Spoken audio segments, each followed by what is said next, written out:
Bueno, siendo las seis y Ya, cinco, Rosy, yo creo que podemos abrir el espacio.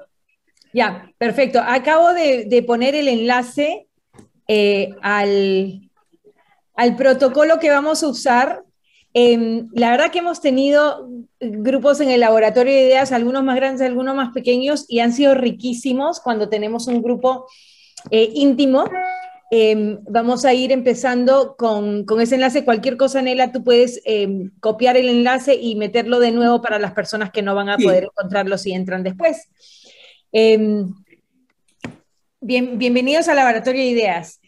Nosotros en nuestro café virtual, como conocerán, tenemos la oportunidad de tener una presentación sobre un tema específico y de ahí una conversación interactuando con la persona que ha venido invitada a presentar.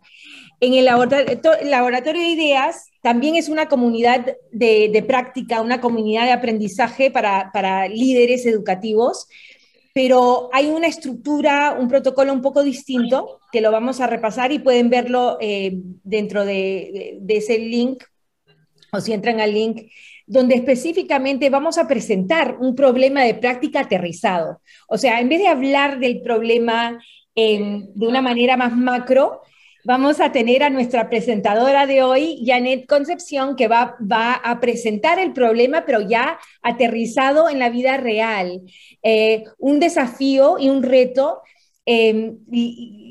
alineado o coherente con nuestro tema que hemos tocado en esta unidad, en este ciclo, que es la evaluación formativa y cómo gestionarla, cómo liderarlo, ¿no? Y cuáles son los retos que hay para poder hacerlo de manera auténtica y sistémica. Entonces, Janet y yo facilitando, vamos a abrir ese tema, ella nos va a presentar su contexto, va a presentar el problema de práctica, y de ahí nosotras, ella y yo, vamos a como separarnos de la conversación y Nela va a facilitar una conversación entre el resto, donde ustedes van a poder conectar con sus propios contextos, con experiencias que han tenido, y vamos a buscar generar soluciones, no dirigiéndoselas a Janet, pero sobre el tema que nos presenta Janet como el problema. Eh, ¿Hay alguna pregunta sobre la estructura?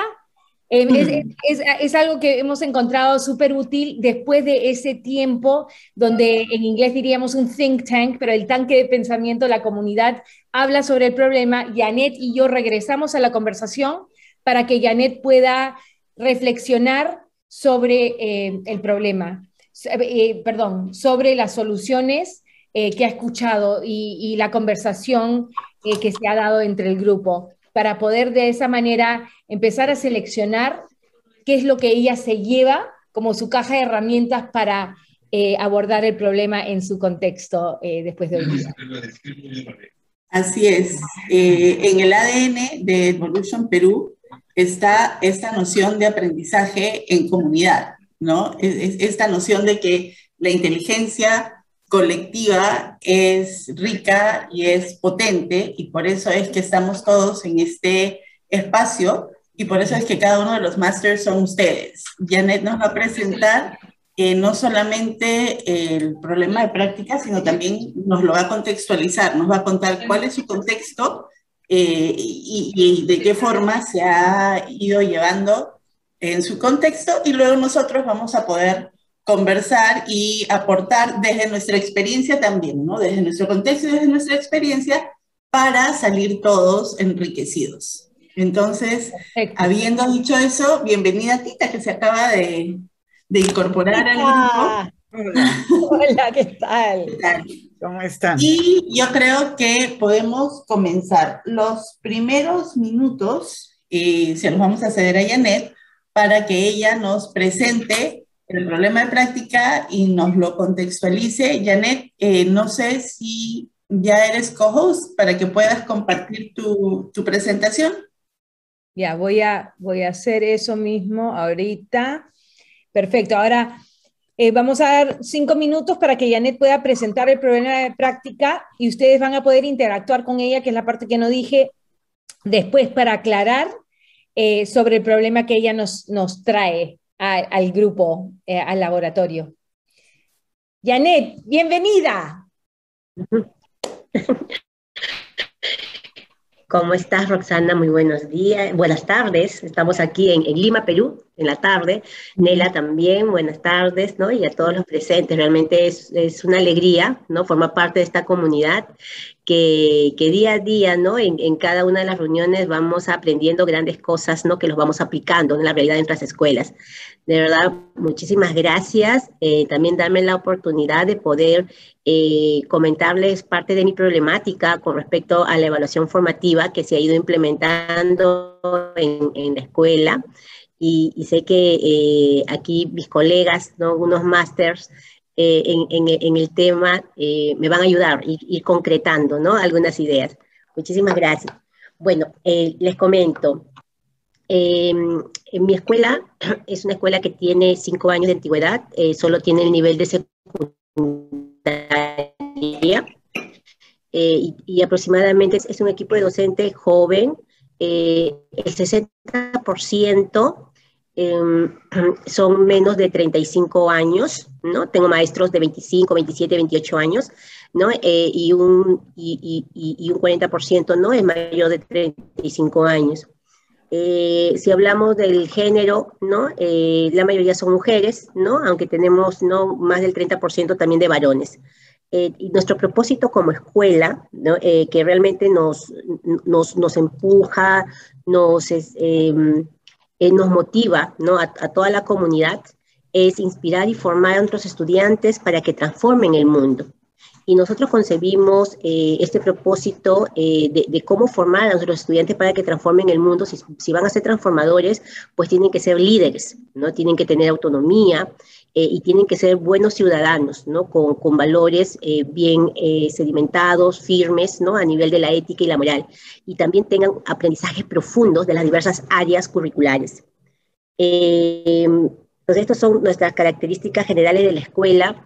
Y con respecto a algunas fortalezas en la parte, ¿no? de evaluación, les quería comentar, ¿no? que en nuestra escuela, como en muchas escuelas, nos gestionamos en base a los 5 compromisos de gestión educativa, ¿no? Del Ministerio de Educación, y el liderazgo pedagógico distribuido y colaborativo, ¿no? Entre todo el equipo docente, ¿no? Y el equipo directivo. Estamos enfocados mucho en el aprendizaje y nos hemos colocado como meta para este año lograr el 5% más de los logros del aprendizaje, ¿no? del 2020, ¿no? Es parte de nuestras metas. Entonces, hemos hecho el análisis, ¿no? Ya en nuestras reuniones colegiadas de medio año, ¿no? Cómo vamos en el avance. Y hemos visto pues que el área de matemáticas y de inglés como que se van acercando un poco más a la meta, ¿no? Y tenemos todavía medio año más para seguir trabajando, ¿no? Y es probable que sí logremos la meta en esas áreas. Pero la problemática tenemos en las otras áreas, ¿no? Que ya les voy a comentar como oportunidades de mejora. Otra fortaleza es que la evaluación formativa, ¿no? Es parte de la política de la evaluación de la institución, ¿no? O sea, todas nuestras unidades, ¿no? O sesiones están diseñadas, ¿no? Con las metas y rúbricas de evaluación, metas de aprendizaje y rúbricas de evaluación que se van a socializar con los estudiantes al inicio de cada unidad. Y siempre cuando van haciendo los productos se les va nombrando, ¿no? ¿Qué criterios queremos ir logrando con ellos para que su rúbrica de evaluación sea como una herramienta, ¿no? Que los guíe, ¿no? En sus aprendizajes, ¿no? En el día a día. Porque queremos formar en ellos esa autonomía por el aprendizaje, ¿no? Otra de las fortalezas es que promovemos la retroalimentación, ¿no? Como parte de la evaluación formativa a nivel personal y grupal, ¿no? En los trabajos colaborativos, que es uno de los enfoques que tenemos en la escuela como metodología, reciben la retroalimentación de manera grupal, ¿no? En las sesiones Zoom, ¿no? Porque utilizamos la plataforma Zoom para las conexiones sincrónicas, ¿no? Y realizan también una retroalimentación personal, individual, ¿no? Por la plataforma del Classroom, ¿no? Que es ya a nivel asincrónico, ¿no? Y también aquí tenemos que se ha impulsado, ¿no? Desde el año pasado, ¿no? En mi escuela, los proyectos integrados, ¿no? Para poder desarrollar la currícula de 3 áreas académicas, de comunicación, ciencias y de PCC, ¿no? Y ahí es justo donde están algunas de las limitaciones, ¿no? Porque los logros de aprendizaje estamos viendo que se está logrando en matemáticas, en inglés, ¿no? Con mayor avance, pero en los cursos de los proyectos integrados, ¿no? Es muy, muy lento el avance, ¿no? O sea, hay muy poco progreso, ¿no? Ese es un factor. El segundo factor es que a nuestros maestros los acompañamos, ¿no? O sea, todos los maestros tienen un acompañante, mediante una ficha, ¿no? Del marco del buen desempeño. Y una de las competencias del marco del buen desempeño del maestro es evaluación y retroalimentación. Y es una de las competencias que está más baja, ¿no? Que está más baja, ¿no? En esta evaluación integral como equipo docente, ¿no? Conversando con los maestros también sale una situación, ¿no? De que falta tiempo, ¿no? Para poder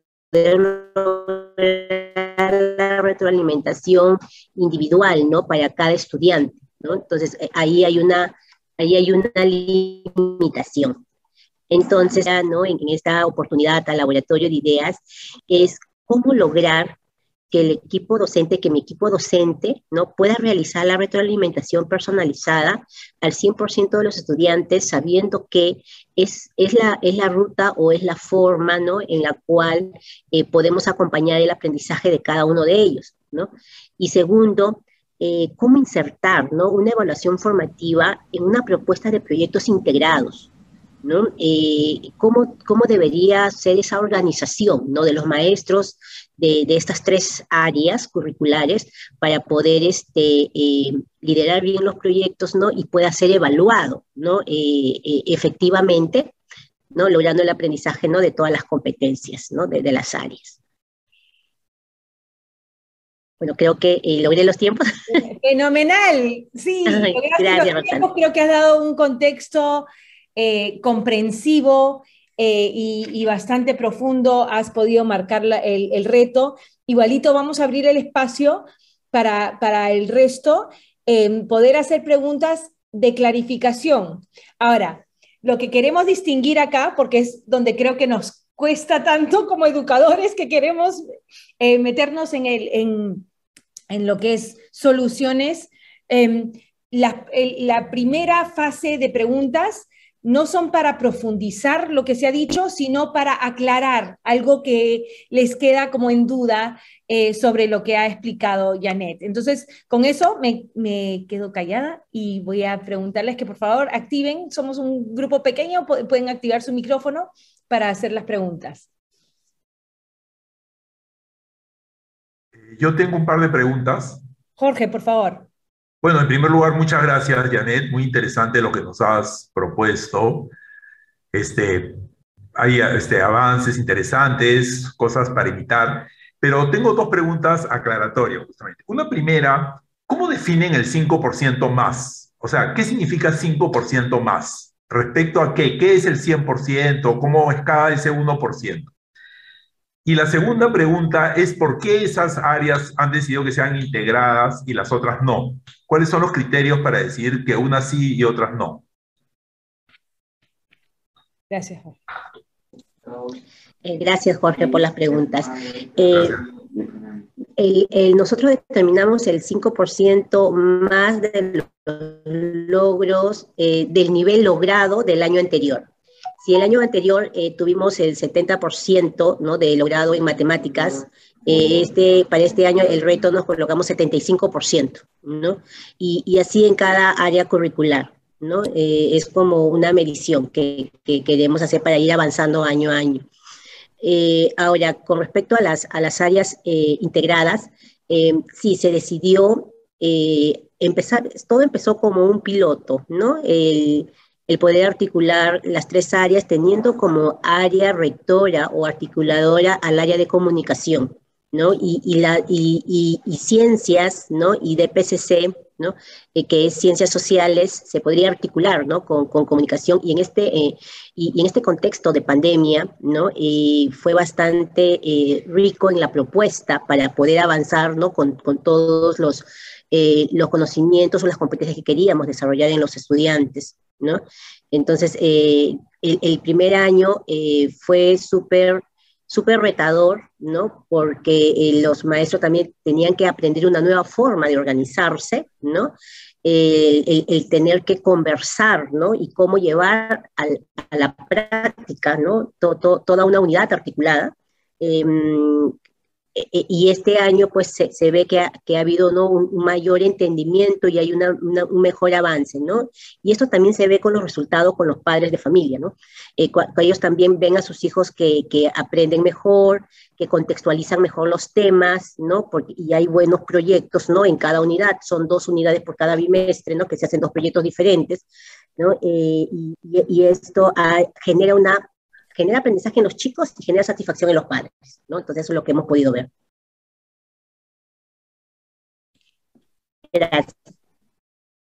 Gracias, Janet. Yo tengo una pregunta más enfocada en la institución. Nos has comentado que tu equipo docente es mayormente joven y mayormente femenino. Y también nos has contado que son 300 alumnos solamente en secundaria. ¿Nos puedes comentar un poquitito sobre la demografía? O sea, digamos, ¿están distribuidos equitativamente en los 5 grados? ¿Tienes más alumnos en algunos grados o en otros? Un poquitín más. Sí, Nela. Tengo 10 aulas, ¿no? De aproximadamente 30 alumnos por cada salón. No son 2 salones por grado. 2 salones por grado. Ok, perfecto. ¿Alguna otra pregunta para poder aclarar la información? Con respecto a las áreas, a la articulación de las áreas curriculares, por ejemplo, se necesita de espacios integradores, de muchos espacios integradores de análisis de las competencias para poder trabajar de manera articulada. Espacios, no una sola reunión, tiene que haber un espacio y una persona que dirija, por ejemplo, esta reunión, haciendo énfasis de qué competencias de cada área se van a entrelazar, se van a articular, ¿cierto? Y entonces se necesita de espacios y momentos y que se vaya como ajustando cada proceso con el equipo. Ana Berta, perdón, me parece fantástico lo que estás diciendo, no quiero interrumpir, o sea, por favor sigue, sí. Pero también quisiera que cuando lleguemos al momento de que están, sí, porque no quiero perder esas ideas, o sea, por favor, continúa con cualquier pregunta, pero no quiero perder eso porque tienes ideas bastante... Entonces, la pregunta sería si los equipos de las áreas curriculares tienen coordinadores y si existen espacios para ese trabajo. Gracias. Muy interesante la pregunta. A ver, sí, sabemos que sí se necesita más espacios para que ellos puedan conversar y articular las competencias.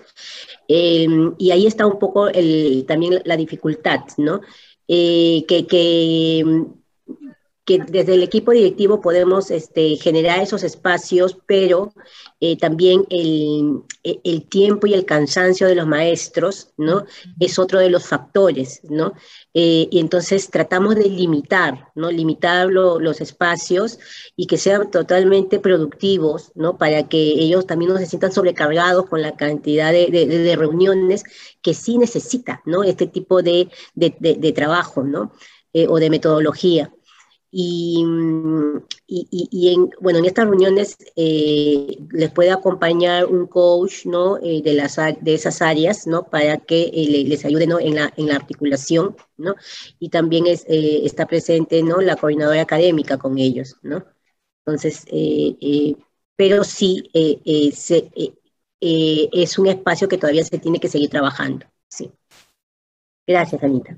Gracias, Ana Berta. Yo tengo una pregunta, ¿puedo? Sí, claro que sí, Tita, bienvenida. Sí, Janet, gracias por tu intervención y por compartir la experiencia. Es un colegio joven, creo, nos has dicho, ¿no es verdad? ¿Cuántos años tiene? Tiene 5 años. Ya. Y tus maestros, que son jóvenes muchos, ¿han tenido experiencia de un trabajo similar? ¿Vienen recién, es poca la experiencia que tienen? Cuéntame cómo es un poco el perfil del maestro, porque sería interesante saber si han tenido el tiempo de preparación, o es que iniciada la experiencia es que se van formando en el camino. Eso te genera algunas dificultades, ¿no? Entonces, cuéntanos un poquito el perfil y qué preparación han tenido, ¿no? Porque aquí está Jorge Ferradas, que es de matemática, ¿no? Del trainer, creo, especialista, seguramente podría ser interesante. ¿Por qué, por ejemplo, la matemática, que es claro, es un curso que a veces genera un poco de preocupación a los chicos, pero por qué una matemática no está dentro del proyecto de integración? No sé, cuéntanos un poquito más el perfil del colegio, ¿no? Bien, los maestros son jóvenes, algunos han tenido experiencia en otros colegios, otros se han iniciado, ¿no?, en el colegio. Los más jóvenes se han iniciado con nosotros, ¿no?, y han ido obteniendo experiencia conforme van los años. Hay todo un programa de capacitación, ¿no?, de acompañamiento docente, que desde el inicio de año, ¿no?, y a lo largo del año se le va dando ese soporte, tanto a nivel presencial, ¿no?, en las épocas de febrero, medio año, pero también a nivel virtual, ¿no? Entonces ellos llevan esas capacitaciones a nivel virtual, ¿no?, con programas muy interesantes que les ayuda, ¿no?, que les ayuda al entendimiento, ¿no?, de las nuevas propuestas, de las nuevas formas de trabajo, ¿no? Y es cierto, en el camino van aprendiendo, ¿no? Van aprendiendo, van experimentando, ¿no? Van realizando, van aprendiendo, van reflexionando, ¿no? Y van implementando, ¿no?, nuevas cosas. Ya, perfecto. Hemos entrado, creo que un poco a preguntas también de indagación dentro de las preguntas, pero está perfectamente bien. Tenemos, creo que un buen contexto. ¿Hay alguna otra pregunta antes que le pidamos a Janet que por favor reitere lo que estaba en su última diapositiva de su reto? Y de ahí podamos ir a nuestra próxima sección. Perfecto. ¿Alguien tiene una pregunta de clarificación o ya de indagación que también hemos tocado en estas preguntas?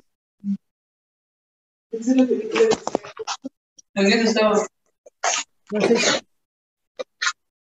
Augusto, ¿tienes alguna pregunta o no sé si está encendida el micrófono? Perdón, disculpe. No hay problema. No sabíamos si querías comentar, porque como somos un grupo pequeño, puedes activar tu micrófono y comentar. Aprovecho para darle la bienvenida a Augusto, y yo creo que vamos cerrando con la parte del reto que nos está planteando Janet. Listo. Janet, ¿podrías por favor reiterar tu reto? Sí, la pregunta reto sería, ¿no?, ¿cómo lograr, ¿no?, que el equipo docente pueda realizar la retroalimentación individual a cada estudiante, ¿no? Porque hemos visto que hay la dificultad por los tiempos. Se ha logrado más retroalimentaciones grupales, ¿no?, a los equipos de trabajo, pero el hacerlo personalizado según sus necesidades, ¿no?, ahí todavía hay una limitación. Y segundo, cómo insertar, ¿no?, cómo trabajar la evaluación formativa en una propuesta de proyectos integrados, ¿no?, y cómo debe ser esa organización de los docentes. Perfecto, gracias, Janet.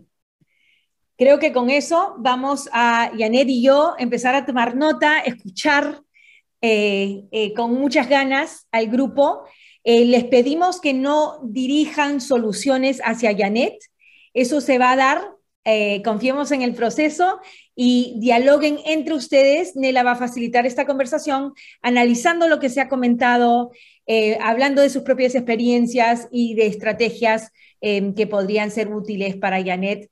Y de ahí, Janet y yo regresamos en un ratito.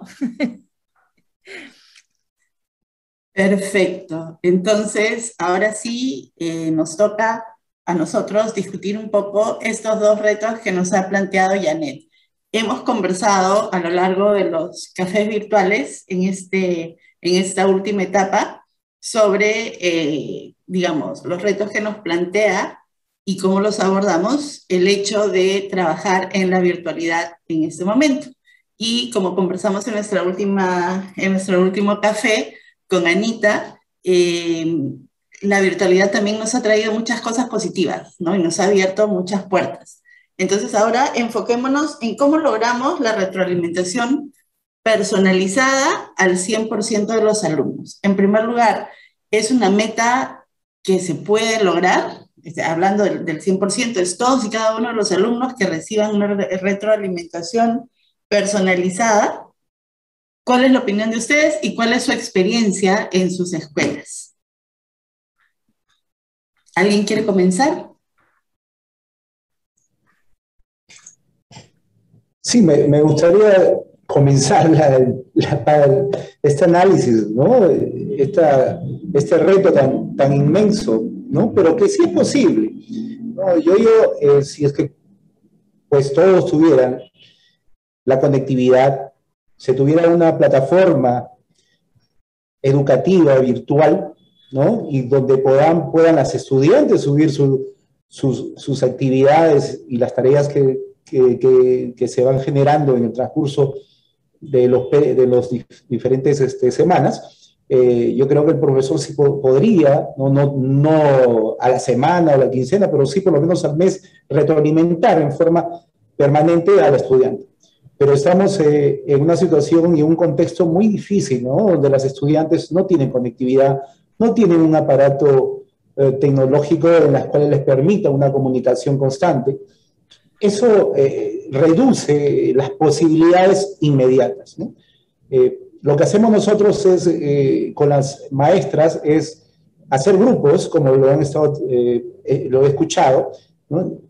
Semejantes, similares en diferentes problemas que se les presenta en resolver alguna actividad, y frente a ello hace una conectividad con ellos o lo hace por escrito.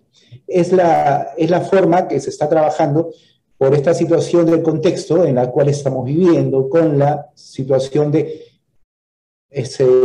como yo siempre lo digo, tenemos 3.500 estudiantes aquí, y de ellas solo tenemos 60% seguros que ingresan a la conectividad, un 40% que tenemos que buscar las 1000 formas para poder conectarnos con ella de alguna manera. Y esa es la realidad del Perú, ¿no? Y estamos en Lima, estoy en una escuela de Miraflores, ¿sí? Y esa es la realidad del Perú, que es mucho más agravante en otras regiones. Así que es una práctica que venimos trabajando. Las reuniones de los maestros, de lo que hemos hablado para poder conseguir esta evaluación formativa y reunir y analizar las actividades en forma pues, de interáreas, también es otra complejidad. Tenemos, como muchos saben, tenemos 100 profesores de secundaria. Frente a ello, organizarlos por equipos, por turnos primero, luego organizarlos por áreas y luego organizarlos por grado, ¿no? Como digo, lo desgastamos un poco al docente, pero de todas maneras lo hacemos no en forma semanal, pero sí vamos cambiando. Una semana se reúnen por turno, otra semana se reúnen por áreas, y la otra semana se reúnen por grado. Entonces, para poder tener las ideas claras y buscar ese reto que tengan injerencia todas las áreas. Es complejo, pero se está caminando en ese camino para que quien salga de ganadora de todo este aprendizaje. Y hace unas semanas escuché el trabajar por conceptos, porque muchas de las actividades se está dejando de lado, se rellena de muchas actividades, muchos productos, pero no se piensa en el concepto exacto de lo que se quiere conseguir en esa competencia. Y eso es lo que estamos pensando y construyendo sobre un mismo concepto todas las áreas para poder conseguir el aprendizaje que tanto queremos en esa competencia. Muchas gracias. Gracias, Jaime. Solamente quiero hacer un brevísimo comentario. En nuestro espacio, en nuestra comunidad de los cafés y del laboratorio y de los mini masters, tenemos directores que vienen de diferentes contextos. Tenemos directores de escuelas públicas y de escuelas privadas. En el caso de Jaime, él es director del Colegio Juan Alarco de Amber. Sabemos que es el colegio de mujeres más grande de todo el Perú, son 3.500 alumnas. Bueno, una de las cosas que nos ha comentado, que es el tema de la conectividad, sí es preocupante, digamos, que Jaime nos diga que una escuela de Miraflores solamente puede conectarse, puede interactuar con el 60% de sus alumnas de manera constante. Pero eso lo podemos conversar un poquito más adelante. ¿Alguien más tiene algún comentario en ese momento? Pueden levantar la mano o pueden simplemente abrir el micrófono y conversar. Sí. Disculpen que me atrevo. Hola. Disculpen que me atrevo a opinar. Hace muchos meses que no he venido a estas reuniones y en segundo lugar llego tarde y me voy a tener que ir temprano porque tengo reunión con papás en unos minutos. Pero no quería dejar de asistir ni de escuchar con mucha atención la participación de Jaime, que ciertamente me siento muy identificado con lo difícil que es la coordinación de la planificación colaborativa, que es sumamente difícil, sin afectar a el bienestar emocional que representa el tiempo de trabajo para el docente. Es muy difícil. Y creo que el reto mayor de esta retroalimentación es precisamente cómo hacer la coordinación sin que termine siendo abrumador para alguien, o para el alumno o para el profesor. Lo que nosotros comenzamos haciendo es estableciendo tiempos generales en los que esta retroalimentación tenía que darse. Digamos, cada cierto número de semanas se establecía una semana de retroalimentación donde todos hacíamos retroalimentación desde donde estábamos. Un poco para acostumbrar a los profesores que no estaban familiarizados con lo que es la evaluación formativa por sí misma y el valor del monitoreo en pares y todo el proceso metacognitivo que representa esto. Nos dio resultado en un primer inicio en el trabajo colaborativo de la unidad, en el trabajo colaborativo de los proyectos integrados. Ha sido mucho más sencillo en primaria por la unidocencia. Nosotros tenemos unidocencia hasta sexto grado, a excepción de algunas áreas especiales, pero eso ha ayudado mucho a que el tutor como profesor principal integre a las otras áreas y pueda motivar los espacios sin que el colegio estructure espacios, que es más complicado. En secundaria hemos preferido trabajar proyectos integrados solo entre 2 o 3 áreas, no más, de modo que no complicábamos el tiempo de reunión. Y para secundaria se estableció un formato, un común, sencillo, no un formato para el profesor, sino para el alumno. De manera que el alumno, conectado o no conectado, en el tiempo en el que pueda participar activamente o por escrito, él pueda hacer la secuencia personal de este ejercicio formativo para su propio beneficio, si es que no lograba interactuar con los demás. Gracias. Muchas gracias a ti, Augusto. ¿Alguien más quisiera compartir su experiencia? Jorge está con la mano levantada. Jorge, por favor. Sí, yo lo que quería señalar era que en primer lugar, para que lograr una retroalimentación al 100% de los alumnos, si pensamos no en el caso específico, ¿no?, sino en general, lo primero, lógicamente, es el compromiso con la evaluación formativa, ¿no?, cuyo corazón, cuyo centro es el feedback, ¿no? Entonces, yo creo que ese es un primer paso indispensable, o sea, que los profesores comprendan que la evaluación es una evaluación mirando hacia adelante y no mirando hacia atrás, ¿no? Entonces, si ya tenemos ese consenso básico, es obvio que el profesor va a necesitar recursos para poder permitir que su alumno vaya, o sea, reciba consejos que le permitan ir hacia adelante, ¿no? Entonces, ese es un primer consenso que me parece indispensable. Lo segundo es que me parece que hay que establecer acuerdos sobre qué es un buen feedback, ¿no? Porque el feedback puede ser de muy diverso tipo y de muy diversa calidad, y entonces me parece que es indispensable estudiar y conocer qué cosa es el feedback que realmente ayuda, cuál es la retroalimentación que realmente ayuda a esta postura que describí anteriormente, ¿no? Y para eso, lógicamente, en esta situación, para poder facilitar que los profesores hagan retroalimentación a todos sus alumnos, hay una cosa fundamental que se señaló anteriormente, que es el tema de las facilidades tecnológicas, ¿no? Una aula virtual en la cual los alumnos, claro, dependiendo de la conectividad también, ¿no? En mi caso, nuestros alumnos no tienen problemas de conectividad en ningún caso, ¿no? Y todos tienen dispositivos razonables, que no son un celular, ¿no? De tal manera que pueden constantemente poner sus trabajos o sus productos durante las sesiones sincrónicas inclusive en el aula virtual, y el aula virtual permite recursos facilitadores para que el profesor lea y aporte comentarios de una manera más rápida.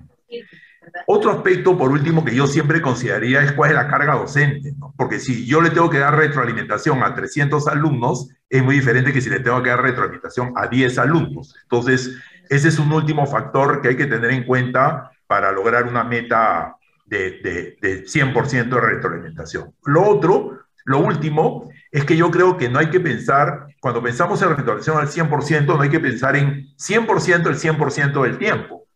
Si nosotros nos proponemos en una clase de 30 darle retroalimentación a 10 cada semana, en 3 semanas le hemos dado el 100%, ¿no? Y hemos bajado el trabajo docente. Entonces, esa es una estrategia que siempre se puede pensar para lograr hacer cosas como esa, ¿no? El problema más importante es cuidar.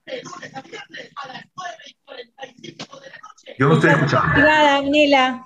Nela, estás muteada. Yo no puedo hablar. Ay, perdón, al revés. Yo tomo notas de todo lo que dicen, porque todo lo que dicen es interesante, interesantísimo. Muchas gracias, Jorge, por tus comentarios.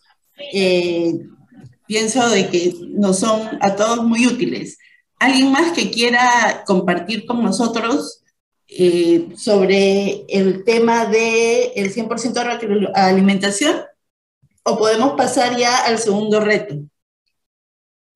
El llegar al 100% de retroalimentación pareciera que es súper imposible por los informes que dan los maestros cada vez de que estamos compartiendo con ellos cómo les está yendo, qué está pasando con los chicos, ¿no? Entonces, lo que yo veo es que los equipos por áreas curriculares ya tienen formatos de trabajo para las sesiones, a sus experiencias de clase.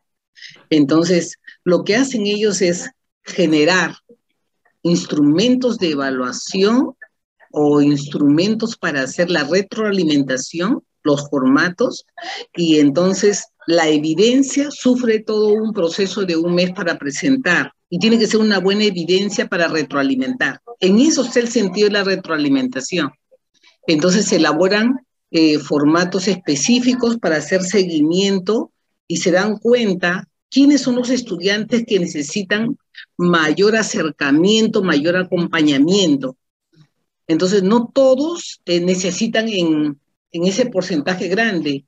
Entonces hay un grupo diferente que necesita mayor acercamiento. Entonces es muy importante que ellos hagan el proceso de verificación de las evidencias que los niños van a presentar para ver a quién retroalimentan realmente, quién es el que más necesita. Muchas gracias, Anita. Entonces, vamos a seguir pensando en todo lo que hemos escuchado hasta el momento, pero ahora me gustaría que nos enfoquemos en el segundo reto que nos plantea Janet hoy, y es cómo trabajar la evaluación formativa cuando trabajamos por proyectos integrados o en proyectos integrados. Ya hemos hablado un poquitín de las dificultades. Augusto, que se tuvo que retirar, me dejó un mensaje nos dijo, por ejemplo, que existe una dificultad en la coordinación para la evaluación integrada. Y eso evidentemente afecta también la evaluación formativa. ¿Cuál ha sido su experiencia? ¿Cómo lo han trabajado ustedes? ¿Qué nos pueden contar al respecto?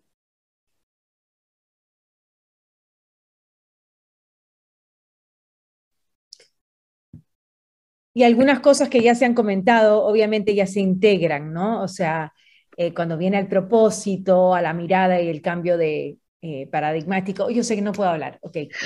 Perdone, es que cuando, en el caso de Yané, que tiene como áreas integradas, es más fácil realizar la retroalimentación, porque lo que se tienen que poner de acuerdo las áreas es cuál es la evidencia unida a 3 áreas que le van a requerir al estudiante. No todos piden a comunicación una, inglés otra, no, se ponen de acuerdo en una evidencia contundente que conste de, por ejemplo, la redacción, ¿cómo se llama? La investigación, el archivamiento de documentos de información para hacer su evidencia, o sea, que las 3 o las 4 áreas condensen en una sola evidencia que sea muy contundente para poder hacer una... Entonces, el de comunicación se encarga de, por ejemplo, de retroalimentar al alumno fulano de tal, porque los profesores se ponen de acuerdo. Ya, tú encárgate del alumno tal, porque mira, él tiene muchas dificultades para redactar un ensayo.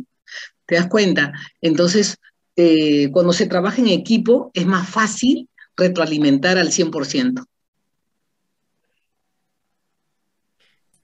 Perfecto. Muchas gracias, Anita. Yo quiero comentar, ¿me cambio de nombre? Adelante, Roxana, por favor. Me estoy quitando el sombrero de facilitadora, porque Yané... Total, que solo sea el sombrero, no hay problema. Estoy cumpliendo con lo que dije. No, solamente para comentar, porque creo que esta conversación es súper rica y quisiera que continúen. Me parece que una de las barreras o los desafíos más grandes ha sido poder hacer entender a nuestros educadores, a los que gestionamos, lideramos, que no es cumplir con una normativa. O sea, entiendo que existen normativas sobre el feedback o la retroalimentación y ese casamiento, esa unión tan importante con la evaluación formativa, pero regreso muchas veces al tema de muchos de nuestros docentes lo hacen con el propósito de cumplir. Y por más que hay que cumplir, hay un propósito tan rico para el aprendizaje. Creo que es un reto en sí, pero quería traerlo a la conversación porque me parece algo que no podemos ignorar, aunque no es estrategia, sí me parece importante para mencionarlo dentro de este grupo. ¿Puedo intervenir? Tengo una consulta. Cuando hablamos de retroalimentación y en esta reflexión que se está haciendo, ¿estamos pensando solamente en la retroalimentación que da el maestro al alumno, el grupo de maestro a los alumnos, o también retroalimentación horizontal entre los alumnos en un proceso previo y ya luego el maestro que sea como un organizador de la información, ¿no? ¿Qué experiencia tienen ustedes si es que hay esta retroalimentación horizontal, que es muy valiosa, porque a veces uno escucha más al compañero que al maestro que habla, ¿no? De acuerdo. ¿Alguien tiene algún comentario? ¿Nos pueden comentar si es que se realiza esta retroalimentación horizontal en sus... Roxana, ¿levantaste la mano? Ah, está aplaudiendo. Disculpa. Cuando uno llega a cierta edad, confunden los emoticones. También como que le llaman, hay una dinámica que se llama la dinámica de los expertos, ¿no? Entonces los estudiantes hacen investigaciones, se le da a una mesa, a un coordinador, y hacen el dominio de la investigación, y estos se vuelven como su auxiliar de todos los maestros. También hacen un trabajo de trabajar con sus pares, y parece mentira que los chicos más aprenden con sus compañeros que con su maestro. Es más rápido el aprendizaje. Y entonces la retroalimentación se da de par a par, también se puede dar. Eso también puede ayudar, puede ser como una estrategia que se utilice en la escuela. Perfecto. Elvis nos pone en el chat, tiene un poco de problemas con su conexión, pero nos pone que las planificaciones deben alejarse de un trabajo meramente administrativo, porque si se ve así, es tedioso. La planificación debe concebirse como un proceso flexible. Completamente de acuerdo. Y eso me recuerda algo que nos dijo Jorge hace unos momentos. Tenemos que llegar a un acuerdo sobre lo que es un buen feedback, una buena retroalimentación. ¿Cuál es la retroalimentación que realmente ayuda? Yo creo que deberíamos partir por ahí. Jorge, ahora sí tiene la mano levantada. Sí, dos cuestiones, ¿no? La primera es que yo intuyo que un trabajo integrado, así como el que mencionan, debe realizarse cooperativamente, ¿no? O sea, deben trabajar con grupos cooperativos, o sea, trabajan o fundamentalmente trabajan individualmente. Esa es una pregunta previa. Porque si los chicos trabajan en grupos cooperativos, ya en la dinámica del grupo cooperativo ya hay una retroalimentación entre ellos, ¿no? Porque dado que el trabajo de cada uno aporta y potencia el trabajo de todos, a ese nivel tiene que darse una retroalimentación, a ese nivel tiene que darse una discusión sobre la calidad de lo que está aportando cada uno, ¿no? Entonces, definitivamente, yo coincido plenamente con Carmen respecto a la importancia de la retroalimentación de los pares. Eso básicamente. Perfecto. Yo creo que podemos ir redondeando un poquito nuestras ideas alrededor de los dos temas para luego poder pasarle rápidamente a Roxana y Janet el micrófono para poder ir cerrando la sesión. Entonces, primeramente necesitamos asegurar los espacios para poder llegar a la retroalimentación. Hemos hablado de los consensos para ver qué cosa es una buena retroalimentación, qué sirve. Me gustó mucho también una frase que es que la evaluación formativa se debe hacer mirando hacia adelante y no mirando hacia atrás, o sea, tiene un propósito. Y luego el trabajo cooperativo que integra la retroalimentación horizontal. Jorge. Sí, yo creo que me estoy metiendo en un momento que no corresponde, pero solamente para aportar, solamente para problematizar un asunto, que es el asunto de los instrumentos de evaluación.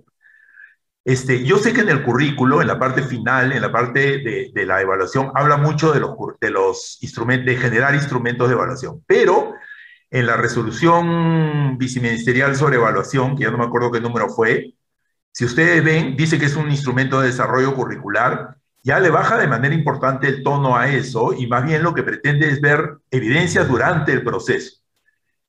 Yo no sé si debemos seguir pensando en instrumentos de evaluación, en generar instrumentos de evaluación, en evaluar o calificar instrumentos de evaluación, que más bien van a terminar con una mirada hacia atrás, ¿no? Yo creo que lo que hay que hacer es mirar el proceso y salirnos un poco de ese tema de instrumentos de evaluación, pero lo dejo como un tema a problematizar, a conocer sus opiniones al respecto. Gerardo tiene una sonrisa ahí, yo quisiera ver si hay un comentario detrás de esa sonrisa. Sí, claro, Jorge está poniendo acá un carbón encendido, pues. Sí.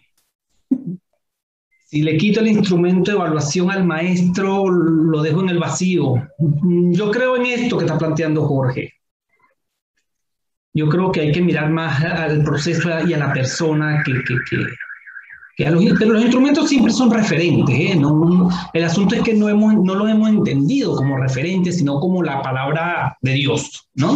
O como lo último que define lo que sabe o no sabe, o la competencia que ha o no desarrollado un estudiante. Es un carbón bien encendido porque yo creo que bueno, el maestro se va a quedar, lo desarmas, ¿no? Lo desarmas al maestro del día a día con el niño porque él necesita tener sobre el qué, decir, opinar. Yo creo que lo que hay que bajarle, y tal vez esa resolución que menciona Jorge, lo que está haciéndole es precisamente ir como bajándole el volumen a algo que, si bien es cierto, es importante, se usa como referente, pero con la mirada puesta, y eso es bien importante lo que han dicho, en el futuro, en cómo va avanzando el chico más allá del instrumento, porque posiblemente el instrumento hasta puede ser un obstáculo a la hora de poder ir más allá, de captar aquellos elementos que decimos, de poder captar incluso si el chico supera expectativas, ¿no? Porque el instrumento simplemente me da un elemento y hasta aquí tiene que llegar. Pero si el chico es capaz de ir más allá, no lo puedo determinar, no lo puedo ni siquiera evidenciar, ¿no? Y luego está lo otro, lo del desarrollo de la evidencitis, ¿no? Todo tiene que ser una evidencia, la productitis también. Entonces, claro, aquí hay muchas cosas, pero ¿qué es lo que sucede? Y gracias a Dios estamos generando estos espacios de formación para los liderazgos. Pero esto también hay que bajarlo a quienes están en las aulas, ¿no? O sea, ¿cómo hacemos entender a los maestros que el instrumento es un referente y no es definitivamente la palabra de Dios que define qué es o qué no es, qué ha logrado o qué no ha logrado un chico? Tremendo carbón, don Jorge. Perfecto. Entonces, Roxy, ahora sí les paso el micrófono a Janet y a ti para ir cerrando el espacio. Perfecto. Y yo que no he cumplido con tenerlo desactivado, no voy a hablar mucho, menos para decir, ha sido una conversación riquísima. No sé dónde se ha ido esta hora. Les agradezco a todos, pero vamos a cerrar en un ratito. Janet, por favor, coméntanos tu reflexión sobre lo que has escuchado en conexión a los retos que nos has planteado. Sí, Roxana. Primero, gracias a todos. Ha sido muy rica las reflexiones de cada uno de ustedes. Muy buenas y muy acertadas. Me llevo... hay diversas formas para poder lograr la retroalimentación al 100%, ¿no? Desde hacerlo en tiempos diferidos, ¿no? Que no tiene que ser pues en un solo momento, en una sola semana, al 100% de los estudiantes, sino puede ser hasta en 3-4 semanas, extraordinario, y se logra el objetivo, ¿no? Entonces eso es muy rico, o sea, sí se puede hacer, ¿no? Con estrategias diferentes. El otro aspecto, también, el seguir fortaleciendo el trabajo de la articulación de las áreas, ¿no? De la articulación de las áreas, y por ahí escuché a alguien, ¿no? Que si hay un problema en cómo articulamos entre los maestros, también vamos a tener dificultades en la retroalimentación, ¿no? Entonces, como que está alineado. Y lo otro que si bien es cierto, nos puede dificultar el trabajo de proyectos integrados en la mayor organización con los maestros, pero al final el trabajo también se descarga, ¿no? Como lo comentaba Anita, que en el proceso de retroalimentación, pues, se apoyan los maestros para justamente llegar, ¿no? a todos sus estudiantes, porque es un solo producto para las 3 áreas que va a cumplir, ¿no? Los requisitos para todos, ¿no? Y tercero, también me llevo con respecto a la reflexión de los instrumentos de evaluación, ¿no? Que hay que revisarlos, ¿no? Hay que reflexionar con ellos, y no caer, ¿no? En este excesivo de evidencia por la evidencia, porque sí se está llegando a ese nivel, ¿no?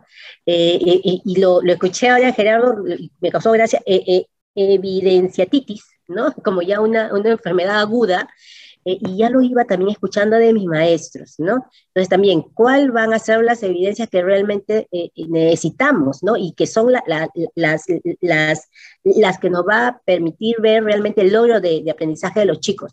No puede ser cualquier tipo de evidencia, ¿no? Entonces, y así de esa manera también los vamos descargando. Entonces, las conversaciones de verdad en esta comunidad, ¿no? Me han enriquecido bastante y yo lo llevo esto ya a mi equipo para poder también compartirlo con ellos, ¿no?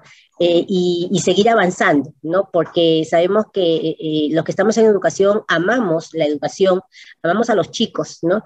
Y hay veces puede llegar nuestra angustia o desesperación o frustración por no tener nada más los mecanismos, las herramientas, ¿no? Y gracias, Rosana, porque esta es una caja de herramientas que me llevo, que justo con lo que empezamos, ¿no? Y creo que nos llevamos todos, ¿no? Para poderlo seguir implementando en nuestras escuelas. Muchísimas gracias. Gracias, Janet, por esa reflexión, incorporando los comentarios, las estrategias y las experiencias de otros.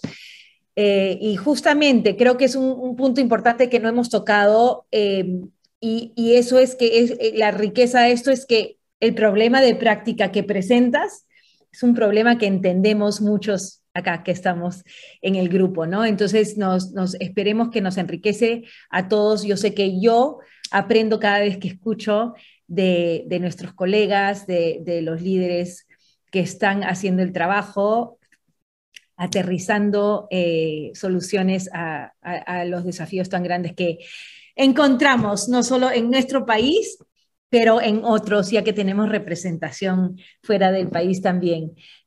Con eso, Nela, no sé si quieras cerrar, pero tú cierra, por favor, pero les agradecemos muchísimo.